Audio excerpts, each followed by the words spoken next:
Welcome back to the Business Leaders of America podcast, where business leaders come to share their advice and journeys to success with existing and emerging leaders of America. Join us as we delve into the minds of these accomplished individuals, uncovering the strategies and insights that have propelled them to the top.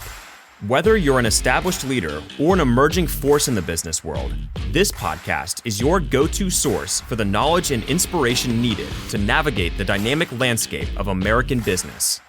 Now, here's your host, Dylan Bloyd. Hello, everyone, and welcome back to the Business Leaders of America podcast. Today, we have the privilege of speaking with Stephen Pope, founder of My Amazon Guy, an agency generating $20 million in annual revenue and over 400 active brands. In addition to My Amazon Guy, Stephen also owns My Refund Guy, My Warehouse Guy, and 4 other Amazon brands. Stephen is a best-selling author of Amazon Selling Tips and a prolific content creator with millions of views on YouTube, where he addresses a wide array of Amazon-related challenges. Today, we'll cover overcoming challenges of selling on Amazon, the strategies behind Stephen's agency's remarkable growth, and key tips from his best-selling book that every Amazon seller should know. We'll also delve into his approach to content creation, the importance of proper team training, and his advice for aspiring entrepreneurs looking to enter the e-commerce space. Thanks for joining the show today, Stephen. Hey, thanks for having me on, Dylan. Yeah, absolutely. Excited to learn more about how we can sell on Amazon. Well, it's definitely not passive income like those YouTube gurus make it out to sound. Right. Yeah, exactly. So can you please give us a brief intro before we get going on yourself and how you got to where you are today? I'm a TV reporter turned educational marketer, and everything that I've done in the past 7 years has been build lots of content, teach as many people as I can, and a few of them pay me along the way. One of the biggest blessings from that is I've been able to create 540 jobs. But I eat, sleep, and drink Amazon. I pray to Jeff Bezos on Sunday. Just kidding. And I have 5 beautiful kids, and I'm a family dad as well. Oh, amazing. 5 kids, huh? So do I. That's first time I think I've had a guest on here that had 5 children. Yes, I think the most I've heard is 4. Yes. Way to go. Well, you're getting into heaven, as my doctor would always say. Yeah, right. That's pretty funny. So what do you have, girls, boys? I have 5 kids, 4 of which are boys. The girl's in the middle. She's 5. So between ages 8 and 6 months, I run my family like I run my business. Hashtag never pull out. Right.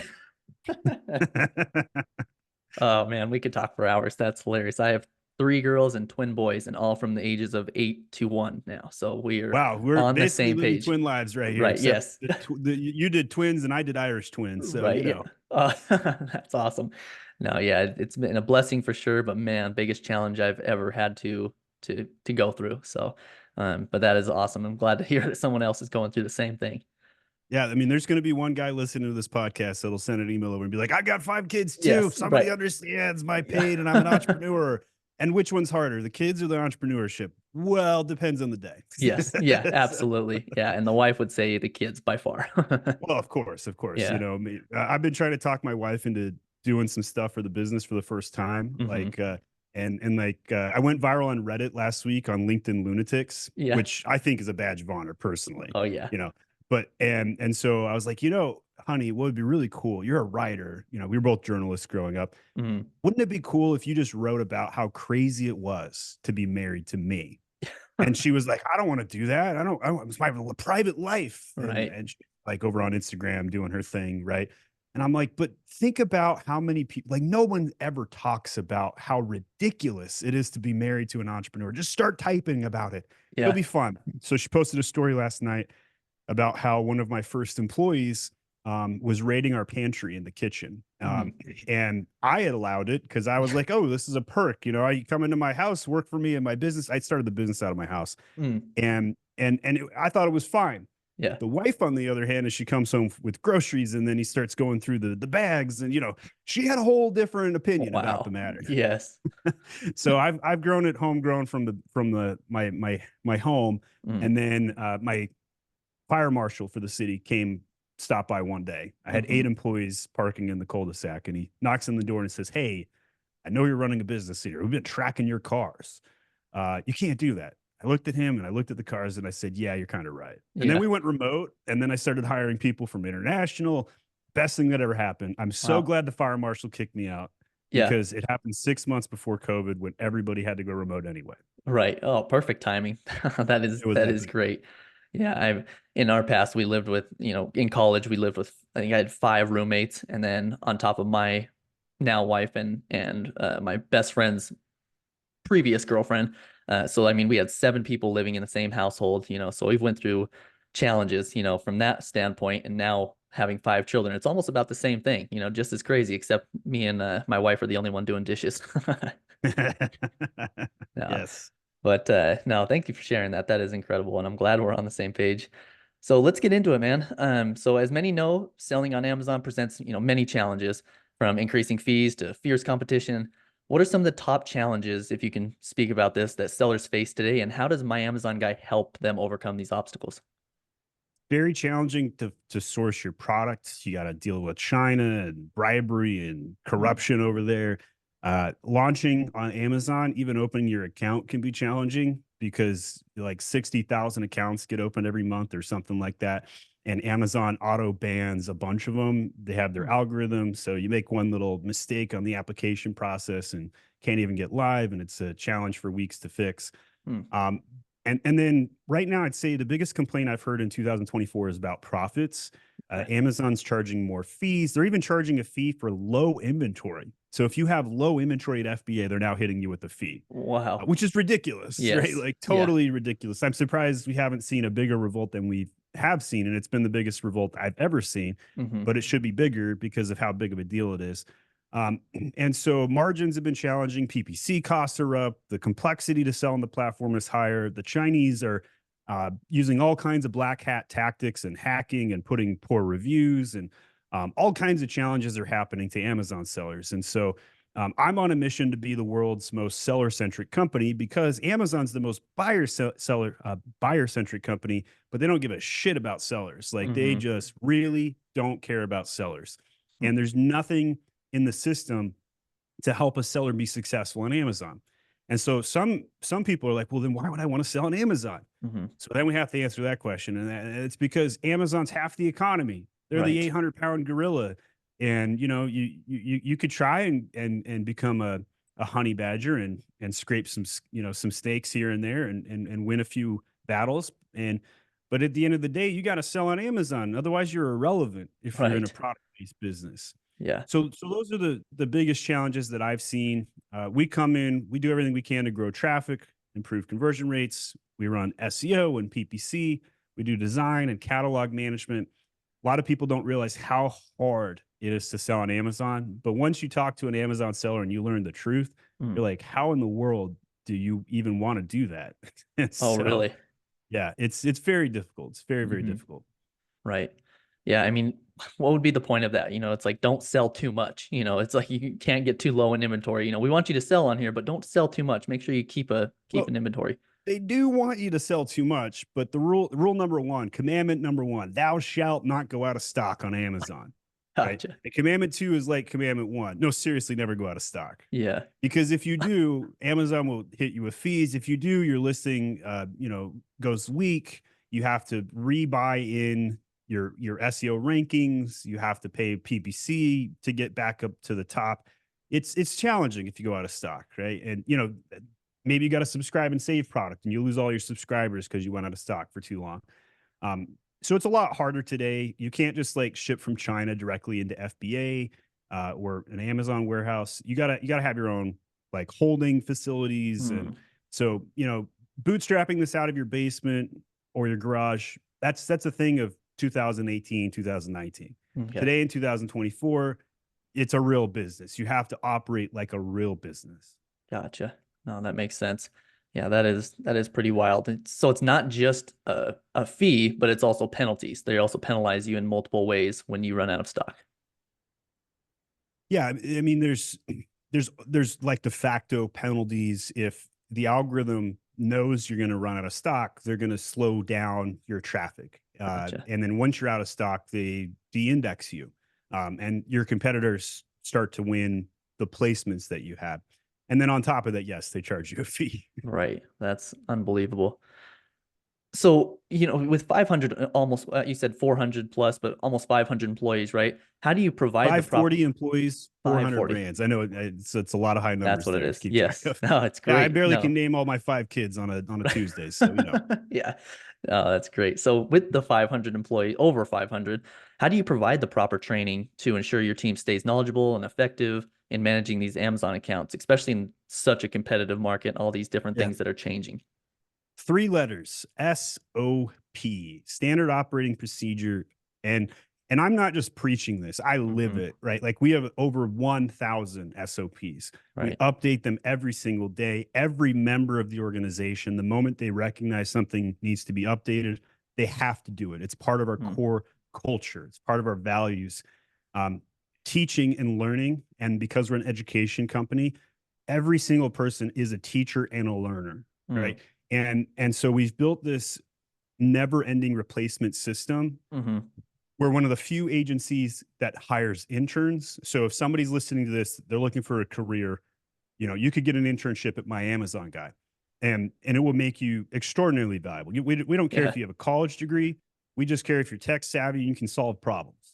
And so we find people like that. We built an organization that structures and collects people like that. And many of the people that work at my Amazon guy go on to do even cooler and bigger things. They become the business leaders of America. Hmm.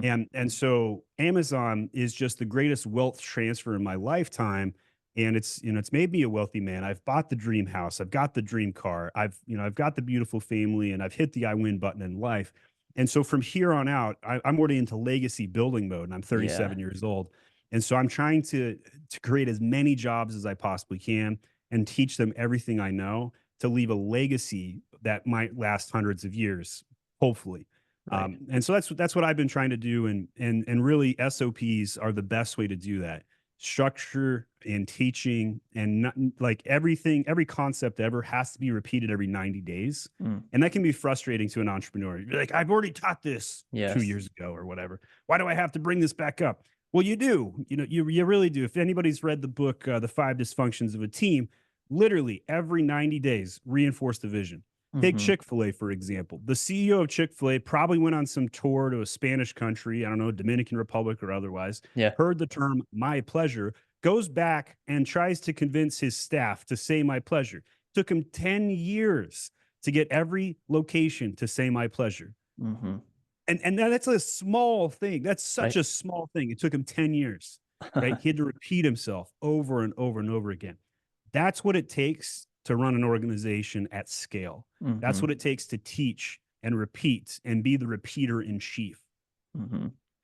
Well, I first want to say thank you for giving back because, like you said, you've made it, to this part in your life where you could just go off into the, sunset and enjoy your life and with your family. But instead, you're giving back and you're working on a legacy for your family and doing those things and helping so many people, entrepreneurs out. I mean, that's incredible, man. So I first want to thank you for that.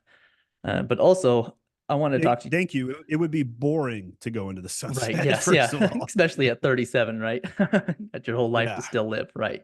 No, but it is incredible.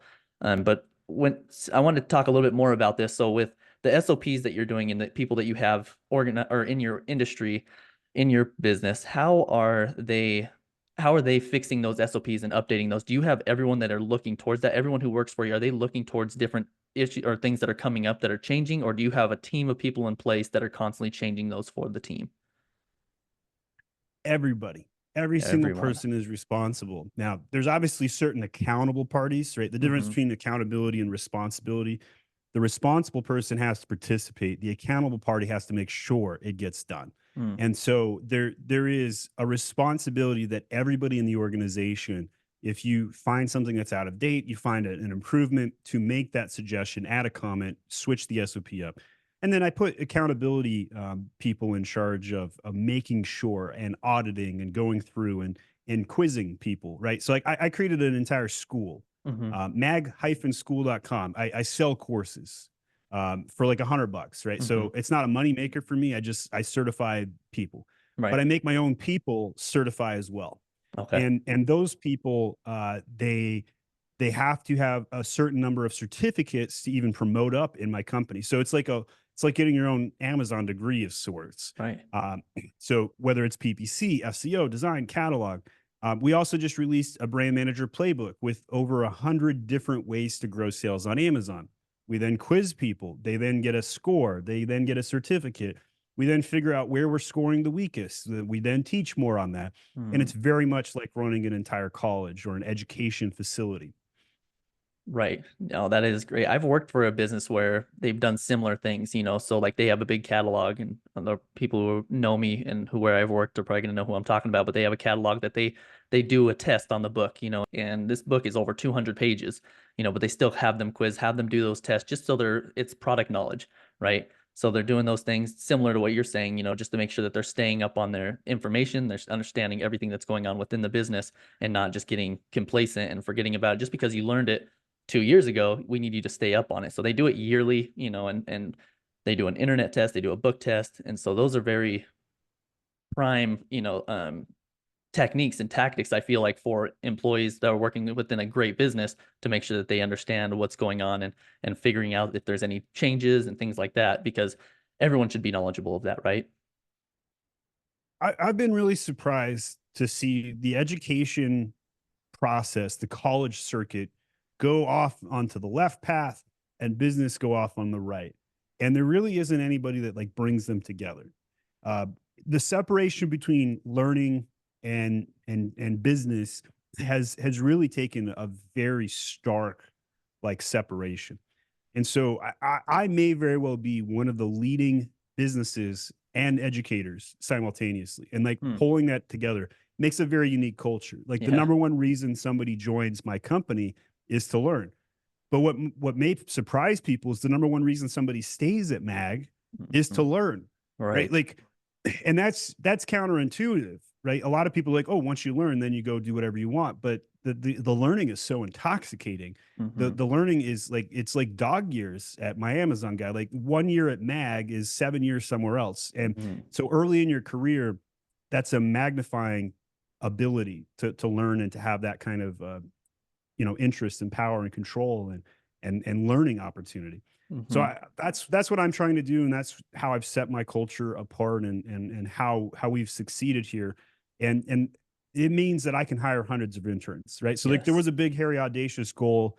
Like the third year in my company's history, I was outselling my ability to hire for operations. Yeah. Great problem to have, right? Right. Every entrepreneur wants this problem. Yes. Um, but like, how do you solve it? Do I go poach from other agencies? I didn't like the employees of those other agencies. Seriously, like I Yes. really didn't. I had all the personality profiles, and I'm like, oh man, these guys are filled with emotional extroverts. I'm a logical introvert. I'm Spock. I don't want to hire Captain Kirk's. Leave me Mhm. alone, right? And so I was like, how do I solve this? And I figured it out. I go to a new pool of people that nobody's touching, and I help them and create careers. And we hired 100 interns in 30 days early on in my business's venture. That was a huge change in environment for us. And what we've been able to do after we hired those 100 interns completely changed our business model. We have more people than we need. We overhire. We have a higher profit margin as well. So I run a $20 million ARR agency with a 43% net profit. Mhm. I don't say that to brag, but Right. I say that to indicate that I freaking have a successful model, Yeah. right? Like a lot of businesses have no idea how to hire an intern. They have no idea how to be an education model. They have no idea how to create their own talent pool. And so they are stuck trying to utilize the current talent pool, and their net margins are closer to 10 or Mhm. 15%. So a business that is trying to increase their margins, they only have a couple of choices in life. They can increase their prices that they charge clients, they can go upstream, or they can create a new talent pool and work from the ground up. And Mhm. that's been my key to success and the culture that we've been able to achieve because of it. Wow. So people coming out of college and they're looking towards something like this, have you had success with interns who have marketing degrees or even something that's just not even close to what you guys are doing? Are you hiring interns any kind of, or do they have to have a specific degree to kind of interview and be part of this? Well, I can tell you that marketing degrees underperform. I'm a Oh, marketer saying that, by the way. wow. I think that the more technical degrees, the STEM degrees, the math, the engineering, and most specifically computer science. The people that can navigate the digital realm, the people who play video games, the people who have played World of Warcraft, Yeah. are creating economies at scale. Those people do really good in digital business environments. Now they don't know that yet, Yeah. typically. Right. Like I'll be playing Overwatch on the weekend. I'll be trying to like recruit like the really cool healer, like Mercy the healer, like is healing. Yeah. I'm Reinhardt the tank, and you know, oh, man, you're really easy to work with. You'd be a great employee. And they'd be like, leave me alone. Like I don't want a job. I'm in my parents' basement, whatever. Yeah. But like they are amazing in my environment. There are certain demographics that we really perform well with, right? Like the super tech savvy Asians that have been pushed by their parents to do well in school kill it at my company. Wow. And so we chase a lot of that. I have 400 employees in the Philippines, and we're a worldwide, you know, international organization. We can hire anywhere. My COO is in Canada. My VP of brand management's in Mexico. Wow. I'll hire any competent person anywhere in the world because I run a meritocracy. Wow, that is incredible. So anyone that's listening, make sure you guys take advantage of this, you know, and reach out. How would they go about reaching out and trying to apply for those intern opportunities? So myamazonguy.com/internship. And, you know, we have all kinds of job opportunities, but that's the structural place to start for an internship. We do give everybody a culture index survey.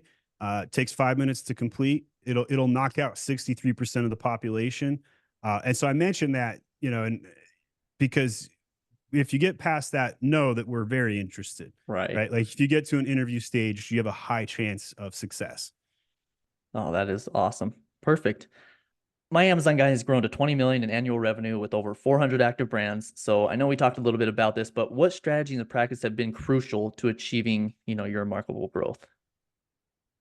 Well, because I create a bunch of content, the first 10 million ARR that I grew up until 2022 was completely inbound. People would watch my videos on YouTube. They'd watch 20 videos that show up on a sales call and say, hey, you really helped me out in my business.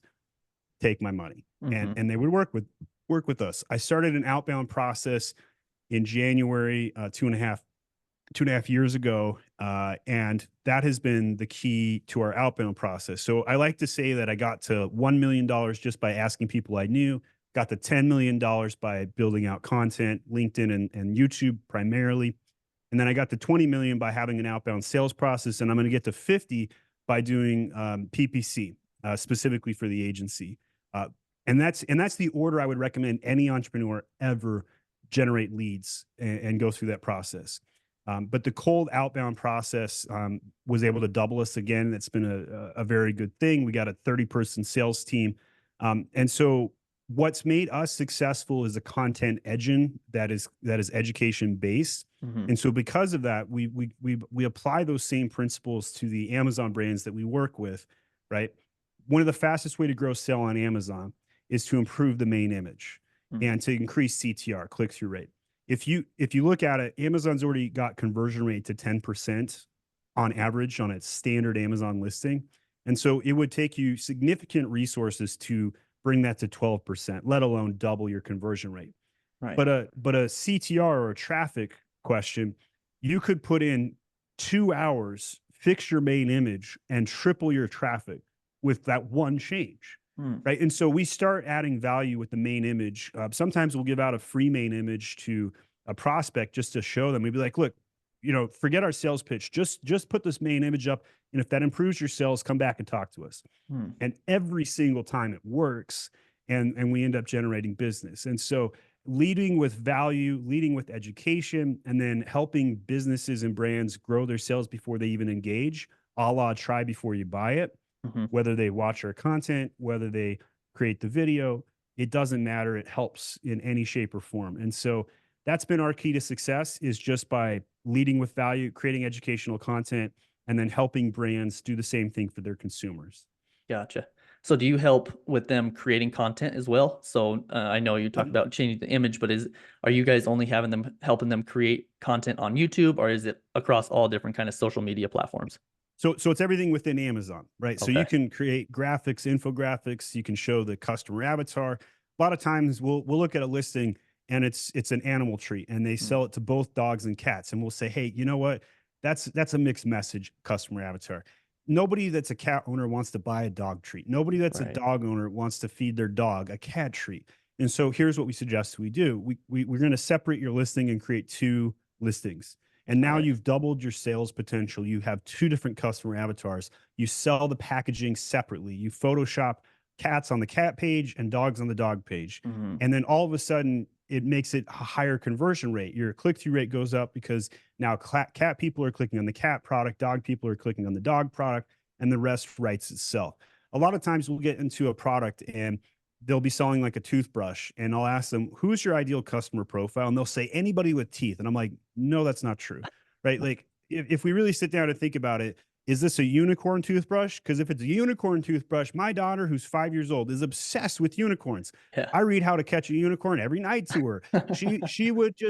She would make it so much easier to put her to bed if she had a unicorn toothbrush instead of me having to fight and say, honey, we got to get you're the bad guys out of your mouth. You gotta Mhm. brush your teeth, right? And think about the difference between selling that product to those two different customer sets. A toothbrush for anybody with teeth, that's bland. Anybody could buy it, nobody will. Mhm. A unicorn toothbrush that it's marketed to 5-year-old girls, instead of us selling a toothbrush, we're now selling a bedtime routine solution. That's going to create a customer avatar that people want. That's Mhm. going to create a sales process that now becomes an emotional purchasing behavior. So, our job as marketers is to make the tent as narrow as possible. Politicians, all day long, throw everybody into my vote tent. I want your votes and I want your votes. But as marketers, our job is to do the opposite. We narrow the tent selection so much that when you show up to the listing, you're like, that's my people. This is for me. I Mhm. want to buy this, right? Just to throw a really strange example to make it memorable, if I Yeah. was going to sell a Russian mail order bride, the ICP on that would be a 3-time divorced truck driver, right? You can see it. You can, like, Yeah. without even thinking about this further, you're like, yep, that makes sense. Yeah. And because they've already been married, they are Mhm. on the road, they don't have social skills, they probably have some cash. There you go. Right Mhm. now, how many brand owners have their ICP down to 3-time divorced truck driver? Right. Almost none of them do, Yeah. No. right? Almost none of them. And so as a marketer, we come in and we help people figure out their customer avatar. And sometimes I have to go through some routines like this and challenge things. We try and get data if we can. Amazon does give some demographic data, but demographics is just the scratch of the surface. To get down to 3-time divorced truck driver, it takes a lot of work. Mhm. Yeah, no, that makes sense. So just for my understanding, if you're selling multiple products, you have multiple pages for that seller, right? So if someone clicks on that seller's name, is if it's that product that they're looking at, will it bring up multiple, like, will it show they have another page, or is it completely Yes. separate? It will show it. Yeah, so you can we sell trademarks as well. I filed over 2,000 trademarks. Mm, And that's one of the first things a new seller needs to do, by the way. So if anybody's thinking about selling on Amazon, trademark is very early on in your process. But I bring this up because you can file your trademark with Amazon, what's called brand registry. Brand registry will get you a brand store. You can then market like a website and have all of your products marketed in one single location. You can also connect your products on Amazon in other more technical ways. There's a thing called parentage. You have A+ content where you got a product grid. And you can increase your AOV that way. There's another thing called a brand story. All these different ways you can market products on Amazon by connecting them through designs and merchandising opportunities. But suffice it to say, a single product can be marketed a lot of different ways on Amazon. mm. Okay. So aside from your own product that you are like you're selling, aside from that, what are the startup costs to be a seller on Amazon? So the trademarking and anything in addition to that, what would you say is a ballpark startup cost? Yeah, if I was somebody who wanted to take this seriously, I would invest a minimum of $10,000. Okay. And by the way, if we compare that to like buying a Chick-fil-A franchise, Hmm. it's a significantly easier thing to do. Let's be Yes. clear about that first. It's cheaper than a college degree for some perspective. Could you get away with doing a $3,000 deal? Yeah, you could, but it Hmm. would be very hard. But for 10 grand, that'll get you your COGS. That's your cost of goods, your actual sourced item, shipping it logistically across the world because almost everything's manufactured in China. Unless you do a consumable or a topical product, then you might source it locally in the States. And then from there, a trademark, $825. I think that's what we charge for it. Hmm. And then you need to have some money to market the product once you launch it, right? So you may hire an expert to help you out. You might do it yourself. You might watch Stephen Pope's videos on YouTube and try and follow along and do it for free. Doesn't matter how you choose to do it, you're going to pay for it one way or another. You'll pay Right. Amazon taxes in the form of making mistakes if you go it alone, or you'll pay agencies fees if you hire them. Mhm. No matter how you do it, though, 10 grand, that's a minimum starting point that I think somebody needs to do to be successful, to buy everything, market it, get it up and running. And there are many brands that will spend hundreds of thousands of dollars launching products, and you're competing against that. So you got to decide like how much niche down you're going to go in your product. And there's a lot of different ways you could choose a product. But the Mhm. best advice I'll give to you is this: stick to what you understand. Mm. If you try and use data to follow a trend, you're going to end up buying fidget spinners, and so is every other person ever. And Yeah. then you're all going to be selling fidget spinners on the same, same platform and wondering why nothing is selling. So instead of that, I was a chess player growing up. In high school, I played in the US Chess Open. I played Oh, in the wow. all kinds of national tournaments. And if I was to sell a chess product today, I would have a huge edge over the next guy who has no idea about anything about chess, but Queen's Gambit, they watched it on Netflix one weekend. They're like, I'm going to sell chess sets. Right. Chess sets are in right now. Mhm. And then they go to market and they lose to me because I understand the thickness of a vinyl board needs to be a certain cut, because I understand triple weighted chess pieces are way cooler than your single weighted pieces, Mhm. because I understand a lot more about the game. I freaking breathed it. I used Yeah. it. I taught in 100 chess clubs in Utah, growing up and going into college. And so that's what I could sell and stick to what I understand. But but if you're a chemist selling a supplement because you understand the chemistry behind it, that's helpful. Or maybe you're Mhm. an MMA fighter and you do jujitsu and you're like, this supplement's the best thing to help your knees and help you do more shrimps on the weekend, Mhm. right? Those are the things that you could stick to what you understand, and it won't matter what the data is because you have a customer avatar pre-baked as an Mhm. entrepreneur. And this is good business advice that's not specific to Amazon. You could really cross apply it to any business ever. If you want to be a business leader, the longer you do something, the better your mode is. The Mm. more you understand it, the better you can speak to it. Now, there's data paralysis. There's, needing to evolve and try new things and switch careers sometimes. And Yeah. maybe you're in a dying sector. I used to be a TV reporter. I loved being a TV reporter. I hated working for the dinosaur news industry. Mhm. It was collapsing in 2008 when I became a TV reporter. Yeah. Absolutely terrible time to become a TV reporter. I only lasted 2.5 years Mhm. because of how awful it was to be a TV reporter during that time. Wow. And so I got out of it. I was like, you know what? 10 o'clock at night in Wisconsin, the biggest blizzard the state had seen in a decade. You know what? I'd rather be in my pajamas than missing my cue. I couldn't even see the cameraman. I had hair back then. My hair Yeah. froze over. It was a miserable experience. Yeah. So, every entrepreneur ever has one of those coming of age moments where they're like, this is so stupid. I'm going to fix the problem. And then they Mhm. go out and fix it, and they make the world a better place. And I'm very much programmed to do that. I want to make the world a way better place. And so that's what drives me. That's what keeps me going. And I hope, I'm going to create multi-generational wealth for my family. I'm going to help the world be a better place. I'm going to create thousands of jobs. I'm going to help thousands of brands do their own thing and create their own jobs. It's an amplifying effect, and I very much appreciate the ride. Mhm. Yeah, you're well on your way, man. It is incredible to see. So, how do you manage and balance your time and focus across, your family, 5 kids? I mean, and then you have my Amazon guy, my refund guy, my warehouse guy. We didn't really talk about any of these, and then your other Amazon brands.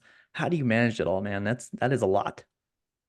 I don't. I don't balance it, right? So when I read a lot of business books, I go out into the forest and wander for hours at a time, just trying to get in touch with myself.